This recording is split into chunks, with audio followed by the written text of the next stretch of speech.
तो आइए अब बात करेंगे हम कि सचिन वाजे की चिट्ठी में ऐसा क्या है जो पूरा महाराष्ट्र हिल के रह गया है। तो चलिए मैं बात करती हूँ उस चिट्ठी के बारे में। नमस्ते हिंदुस्तान, कैसे हैं आप लोग। अभी तक तो एक ही लेटर आया था, परमवीर सिंह लेटर बम, लेकिन जहां एक तरफ पूरा मुंबई से लेकर दिल्ली, यूं कहूं तो कई सियासत हिल के रह गए एक लेटर पे, वहीं पर अब दूसरी चिट्ठी भी आ गई है। दूसरी चिट्ठी खुद कथित मीडिया के द्वारा ये कहा जा रहा है कि सचिन वाजे ने दी है कई पन्नों की चिट्ठी।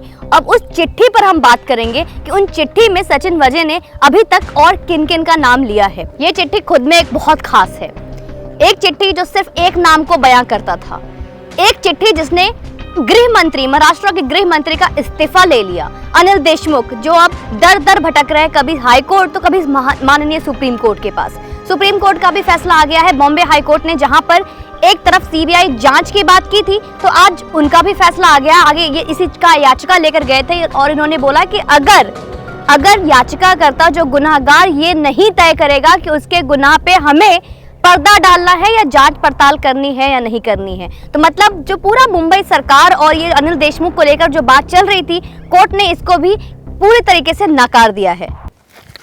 तो आइए अब बात करेंगे हम कि सचिन वाजे की चिट्ठी में ऐसा क्या है जो पूरा महाराष्ट्र हिल के रह गया है। तो चलिए मैं बात करती हूँ उस चिट्ठी के बारे में। अब मैं कुछ एक एक करके ना कुछ पॉइंट्स बताने वाली हूँ आपको।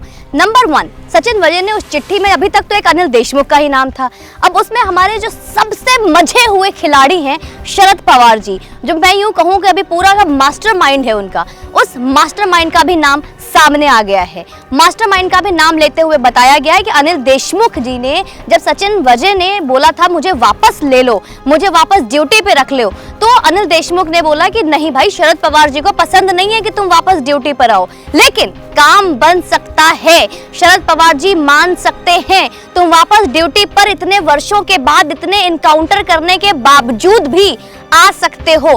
कीमत बहुत छोटी सी है, सिर्फ 2 करोड़ रुपए दो और बात समझ में आती है तो देख लो और वापस ड्यूटी ले लो। तो ये दोस्तों आपको तो इससे समझ में आ गया होगा कि 2 करोड़ की वसूली शुरू से ही अनिल देशमुख की जो डिमांड थी वो क्यों थी, क्यों शरद पवार जी जिनको पसंद नहीं था कि एक बार वापस सचिन वाजे ड्यूटी में आए, लेकिन 2 करोड़ देते ही ये ड्यूटी में वापस आ सकता है। Number point 1। नंबर पॉइंट 2 की बात करूंगी। इस चिट्ठी में एक बहुत ही सनसनीखेज आरोप भी है। नंबर 2 पॉइंट में ये है कि सचिन वाजे ने कहा है कि जब वो वापस आते हैं, नवंबर 2020 की बात है, उनके एक व्यक्ति से मुलाकात होती है जिसका नाम है दर्शन घोड़ावत। उससे मिलवाया गया है जो खुद डिप्टी सीएम अजित पवार के करीबी हैं। अब ये उन्हें किस लिए मिलवाया गया है, उनसे मिलने का मकसद क्या है और किस वजह से उन्हें वापस 2 करोड़ रुपए जो कि उस वक्त सचिन वाजे के पास नहीं थे फिर भी उन्हें रख लिया गया, इस बात पर कि चलो अभी नहीं लेकिन बाद में दे देना। और उससे मिलाने का मकसद क्या था, जब अजित पवार के करीबी से मुलाकात होती है तो उन्हें बताया जाता है कि मुंबई में बहुत ही अवैध तरीके से गुटखा व्यापार चल रहा है और गुटखा व्यापारी पे उन्हें छानबीन करनी है और जांच पड़ताल करके उनसे मोटी तगड़ी वसूली की जा सकती है। और इसी वजह से उन्हें अब शुरुआत करनी थी गुटखे व्यापार से। 1 जनवरी 2021 से इसकी शुरुआत हुई। उन्होंने शुरुआत की गुटखे व्यापारी, गुटखे के जितने भी व्यवसायिक थे वहां पे उनका छापा मारना। अब इसके आगे मैं आपको बता दूं, इसके बाद भी दर्शन घोड़ावत सचिन वाजे से मिलने आता है और उन्हें बताता है कि अनिल देशमुख जो गृह मंत्री हैं तुमसे काफी नाखुश है, तुमसे खुश नहीं है, मतलब ये वसूली कम पड़ रही थी, गुटखा व्यवसाय हो गया या छोटे मोटे बार से वसूली हो गई, क्योंकि इस चिट्ठी में उन्होंने बार 1650 की भी जिक्र की है कि वहां पे वसूली करने की बात की गई थी, जिससे कि इन्होंने मना कर दिया। जब सचिन वाजे ने ये बताया अपनी चिट्ठी में कि उनको 1650 बार में भेजा गया था उगाही के लिए और वहां पे उन्होंने जाने से मना कर दिया, उन्हें इससे आपत्ति थी और इस वजह से अनिल देशमुख काफी नाखुश थे, काफी नाराज थे। लेकिन वहीं पे अनिल देशमुख का जब इन्होंने मना कर दिया, सचिन वाजे ने बोला कि मैं तो नहीं करूंगा वहां उगाही, क्योंकि अब क्या पता अनिल देशमुख एनकाउंटर स्पेशलिस्ट, उन्हें अर्नब गोस्वामी के घर जाकर जबरदस्ती उठाने में और किसी को गोली मारने में ज्यादा मजा आता हो, उगाही में उनका इंटरेस्ट थोड़ा कम होगा, लेकिन फिर भी उन्हें उगाही के लिए इस्तेमाल किया जाता था। फिर भी अनिल देशमुख के पीए ने बोला इस पे विचार विमर्श करो, नहीं करोगे तो उसका जो भी अंजाम है वो तो मैं और आप देख ही रहे हैं। इसके अलावा बात और सामने आई, इस चिट्ठी में ये भी सामने आई है कि मंत्री अनिल परब पर भी आरोप लगाई गई है। मतलब ध्यान देने वाली बात है, जहां पर अभी तक सिर्फ एक गृह मंत्री का नाम आया था, अनिल देशमुख का नाम, सचिन वाजे, परमवीर सिंह, अनिल देशमुख, अब खुलकर कई मंत्रिमंडल के नाम आ रहे हैं। मतलब दीमक लग चुका है दोस्तों, कभी भी इसे ढह सकता है, कभी भी। मैंने आपको पहले ही बोला था, ये वही सरकार है जिसने हमारे सुशांत सिंह राजपूत से लेकर ऐसे कई हस्तियां हुई जिसपे कि कितने भी जुर्म हुए हैं महाराष्ट्र में, अपनी गुंडागर्दी और अपनी दहशतगर्दी में, अपनी एक बोला सरकार जो हमेशा से महाअघारी सरकार जो सिर्फ इस तरीके का कसूर करते हैं कि जिसका इनको, जैसे आपने देख लिया बीएमसी, जब भी मैं बीएमसी की बात करूंगी, बीएमसी भी नाम आया है इस चिट्ठी में। बीएमसी का नाम ये आया है कि लगभग 50 से ज्यादा अधिकारियों को 50-50 लाख रुपए देने थे, उनसे भी उगाही करनी थी। मतलब कोई भी डिपार्टमेंट नहीं छोड़ा इन्होंने। लेकिन इन छोटे छोटे बार्स, रेस्टोरेंट्स और बीएमसी के घोटाले, और इसके अलावा एक और बड़ी कंपनी का नाम आया है, मैं उस कंपनी का नाम आपको बता दूं, SBUT। SBUT एक रेजिडेंशियल कम कमर्शियल एक बहुत बड़े प्रॉपर्टी बिल्डर है जो कि काम करते हैं। उसके ऊपर जांच चल रही थी सीबीआई की।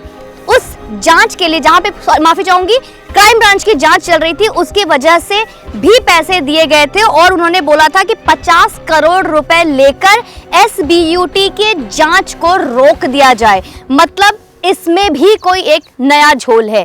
NIA जिसने कि सचिन वाजे को एक एंटीलिया पे विस्फोटक गाड़ी बरामद करने के जुर्म में पकड़ती है और उसके बाद एक एक करके सारी कड़ियां खुलते जा रही है। अब सचिन वाजे की जो चिट्ठी सामने आई है, जिसमें कि SBUT के भी नाम आ रहा है, जिसमें BMC के 50 से 60 अधिकारियों का नाम आ रहा है, जिसमें अनिल देशमुख के और भी करीबी लोगों का नाम आ रहा है, शरद पवार जी का नाम आ रहा है, शरद पवार जी के करीबी मंत्रिमंडल का नाम आ रहा है। मतलब खुलकर सारे कैबिनेट मिनिस्टर, जैसे मैंने आपको कल के वीडियो में बताया था, किस तरीके से पूरा सियासत, पूरा सरकार खोखला है, जो कि एक नकाब ओढ़कर महाराष्ट्र की जनता को, हिंदुस्तान को बेवकूफ बनाने की कोशिश कर रही है।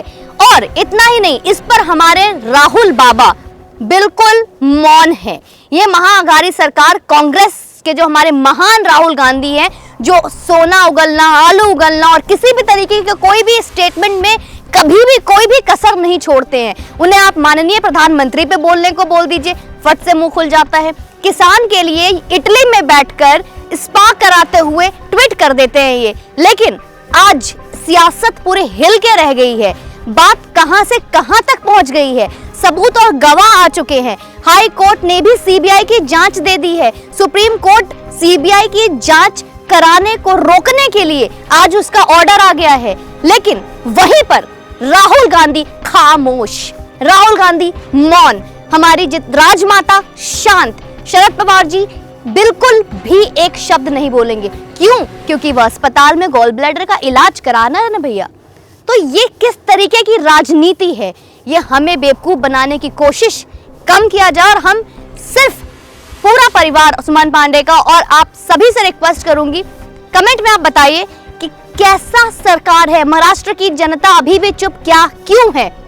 बाला साहब ठाकरे, इतना ही नहीं, ये धरती महाराष्ट्र छत्रपति शिवाजी महाराज की इतनी पवित्र स्थल, और इससे पहले अगर आप ये देखो जो इनकी नस्लें हैं, सबको खराब कर रहा है ये उद्धव ठाकरे जी। आप फिर भी चुप है, इतनी खामोशी क्यों है? पूरा सियासत हिल के रह गया है, एक एक चीज खुलकर सामने आ रहा है, पर कोई भी कुछ बोलने को तैयार नहीं है। लेकिन आप चुप क्यों हैं? कमेंट सेक्शन में बताइए। फिर जय हिंद, वंदे मातरम।